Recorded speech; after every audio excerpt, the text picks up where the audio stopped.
UKNA gi commander halamle suspension of operation taunabada yaudaba United Kuki National Army gi town commander Saiko ha ngasi ahingda village volunteer singna nongmina kaptuna hatkre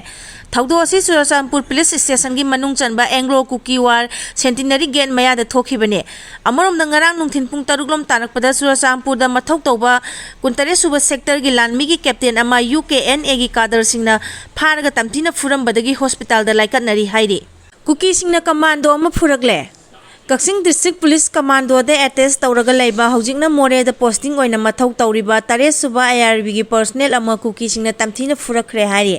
Hokiba September kumunga da thokiba thawdo adu da soklaba commando personnel adugi maming Abdul Malik Kawi Santhel dagi ni hairi thawdo adugi matang da pause asina phangba police ki pauna hai Abdul Malik na more dagi mahaki mayum tan na lakpagi lambi da Tengnopal district ki manung chanba Sinam village da lambi da nupi singna mahang na tongba gari adu khamlaga chingthak ta karusi haina pukhalaba matungda masak khangdaba Kuki khulai paiba singna mahapu pharaga tamthina phurakpani hairi thawdo adugi matang da Tengnopal police station na case Lokhatuna Tijenba Hokre. Mio ama siraga leiramle. Porompat police station gi manung sanba news ekon da leiba hanagi bazar India shopping mall amasung maduga hek thangnana Reliance train gi lona ba mafam amada nupa amagi patha pumtharaba asi bhaksang ama leiramle. Manang nakpada leiramba mio singna police ta pau pirakpadagi ngasi ayu pung 12 rom tabada asi bhaksang adu lokhatkre. Laikhidaba mio edu sora dagi nasir kauba mio oiramba yai asi bagi manakta syringe ama bhal ama phangi haidi. India na satharagriba thawong ka henmale Khangba ware India gi makhada leiba pamdre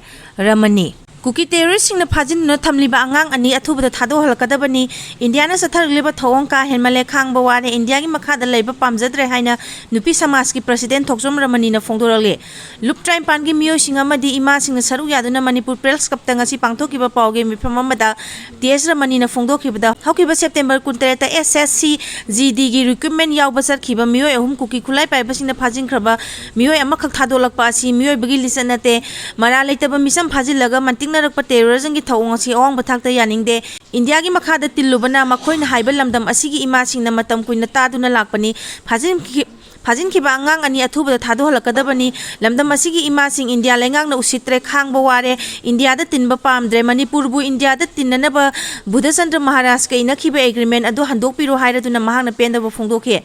Paugi mifam adu da saru yaduna punba Manipur kanba ima lop amkil gi president Lauremba nganbina phongdokhibada sahi helaba Manipur gi lan asida center amadi state lengang na kari tawri haiba ima singna chapchana khangle recruitment yawba sakhiba mi phajinba ransom chatharakpa haiba sina teichadaba thawongni miyosing asi thadongnaba center amadi state lengang na kari thabak paikhali haike mahangnak makha taruduna hai angang sing asi koiba langba chatkiba nate maram asina phajinuna thamliba miyosing asi thadoraknaba lengang na angam bathakta honagadabani ima singna tuminna lei haiduna India lengang na hajin khudong chaba lawnaba honarakpa yaroi India na satharegleba thawong sing ka henmale tukachaba fawrakle India ga punna hingminaba pamdre angang ani asi athuba thadorakrabadi ima singna kari tawrakani haibadi lengang na khangjilu haiki accident da mahairoi ama leikhidre Lampen police station gi manung chanba Tayel Khongman National Highway 37 da mahairoi amana thawrakpa higong machugi TVS Jupiter amaga maikai ama tata langminaba tata truck amaga thengaina bagi thokdokta mahairoi adu leikhidre ngasi ayupung mapalom tarakpada thokhiba thokdok adu da leikhidaba mahairoi adu gi maming Naurem zone chahi 30